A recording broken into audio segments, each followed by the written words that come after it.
झूठे के अल्लाह हमका उठाए लो।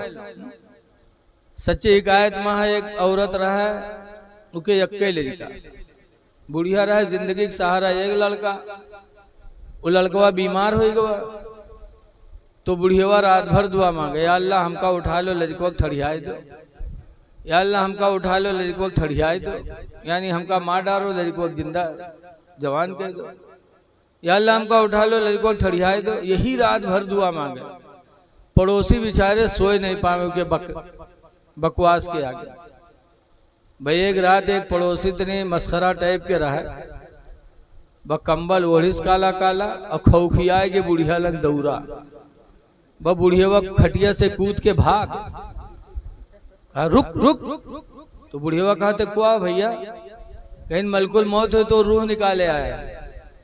तो बुढ़िया कहते हम नहीं बीमारन भैया, दो लड़कवा बीमार है भैया, हम नहीं बीमारन भैया, वो दो लड़कवा बीमार है। बताओ अत्ते दिन कहा था हमका उठाई ले, और जब मलकुल मौत का देखे तो कहते हम नहीं बीमार, लड़कवा बीमार।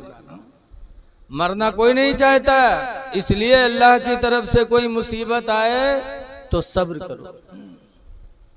सब्र करोगे मुसीबत भी टलेगी, अल्लाह के नजदीक दर्जे बुलंद हो जाएंगे। सब्र करो। अहले बैत की महफिल से हमें सब्र का सबक मिलता है। कितना सब्र किया अहले बैत ने। अभी आपने हजरत मौलाना गौस रज़ा साहब से हजरत से बयान सुना, वो सब्र ही था अहले बैत का कि आज पूरी दुनिया में उनके चर्चे हो रहे हैं। सब्र करो। आज हम बड़े पीर के मानने वाले और सब्र नहीं करते। हजरत गौसे पाक रदी अल्लाह ताला अन्हु बगदाद की एक गली से जा रहे थे, उधर से एक नौजवान आ रहा था। आते आते बड़े पीर के चेहरे पे तमाचा मारा, तो हजरत बड़े पीर ने दूसरा रुख उसकी तरफ घुमा दिया और इशारा कहा का लो, यानी इधर मारा है तो इधर भी मार लो। तो हैरत में पड़ा, कहा अब्दुल कादिर बगैर गलती के मैंने तुमको तमाचा मारा और तुमको बदला लेना चाहे, बजाय बदला लेने के दूसरा रुख पेश कर दिया। तो बड़े पीर ने कहा था बदला क्या ले लूं तुमसे, तुमने तो मेरे ऊपर एहसान किया है। कहा एहसान किया? कहा एहसान किया है। कहा वो कैसे? मैंने तो तुम पर जुल्म किया, आप कहते तो एहसान किया। तो बड़े पीर ने फरमाया था सुनो, बगैर गलती के तुमने मेरे चेहरे पे तमाचा मारा, मुझे गुस्सा हुआ, फिर मैंने गुस्से को पी लिया, सब्र कर लिया, तो तुम्हारे वजह से सब्र जैसी बड़ी नेकी मुझे नसीब हो गई। तुम न मारे होते न सब्र करने का मौका मुझे मिलता, तुम्हारी वजह से सब्र की नेकी अल्लाह ने मुझे दी है।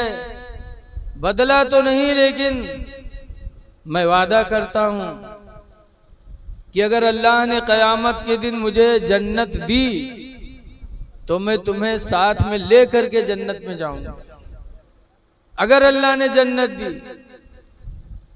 अब आज लोग 2 महीना नमाज पढ़े के बाद विलायत के ठेकेदार हो जाते।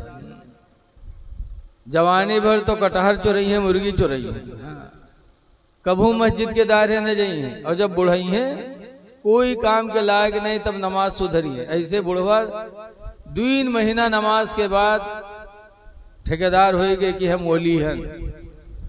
अब ऐसे नमाजी इमाम के लिए मुसीबत रहा थे, मुसीबत।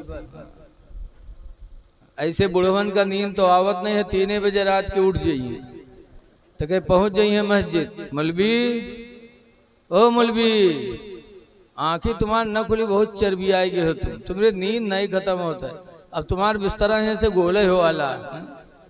वो बुढ़वा यूं नहीं सोचा था कि जब के उम्र में हम रहन तो हम का करित रहे। अरे नौजवान इमाम है तो अपना ख्याल रखो, उसका ख्याल रखो। अगर सबसे पहले मस्जिद में पहुंच गए हो तो खुदा का शुक्र अदा करो कि या अल्लाह तेरा शुक्र है कि तूने मस्जिद में मुझे पहली हाजिरी अता फरमा दी। पहले पहुंचो तो तहियतुल मस्जिद किस लिए? कि मुसलमान मस्जिद में पहुंचे तो पहले 2 रकात नमाज तहियतुल वजू पढ़े, वजू के शुक्रिया में कि अल्लाह तूने मुझे वजू करने की तौफीक दे दी, और फिर 2 रकात नमाज तहियतुल मस्जिद पढ़े कि परवरदिगार तेरा शुक्र है कि तूने अपने घर में मुझे हाजिरी अता फरमा दिया।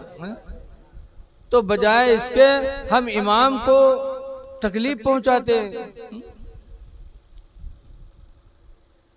ऐ लोगों, जब हाजिरी हो जाए तो अपने नसीब पे नाज करो, वक्त आ जाए फौरन वजू बना के खुद अजान पुकार दो। जब अजान पुकारोगे तो हदीस पाक में मन अज़्ज़ना कुतिबा लहू बराअतुम मिनन नार, जिसने अजान पुकारी उसके लिए जहन्नम से निजात का परवाना लिख दिया गया।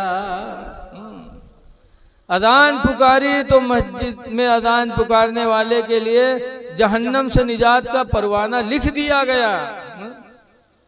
तो पहुंचो तो ये काम करो।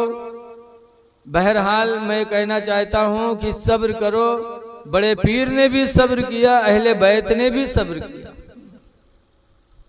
इसीलिए एक हदीस पाक में लैसा शदीदो, पहलवान वो नहीं है, कौन?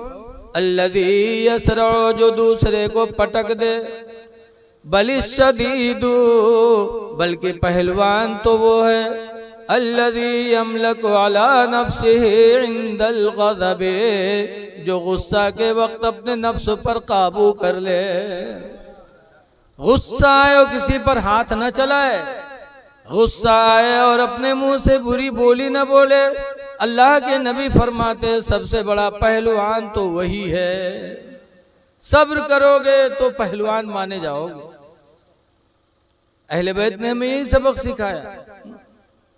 हजरत इमाम हसन बहुत छोटे थे, खेलते खालते एक दिन मस्जिद में पहुंच गए, मस्जिद नबवी में, और वो भी जुमा का दिन, और खुतबा दे रहे थे अल्लाह के रसूल। हसन पहुंचे तो हुजूर ने हसन को उठाया, खुतबा देना बंद किया, हसन को उठाया और अपने करीब में बिठाला।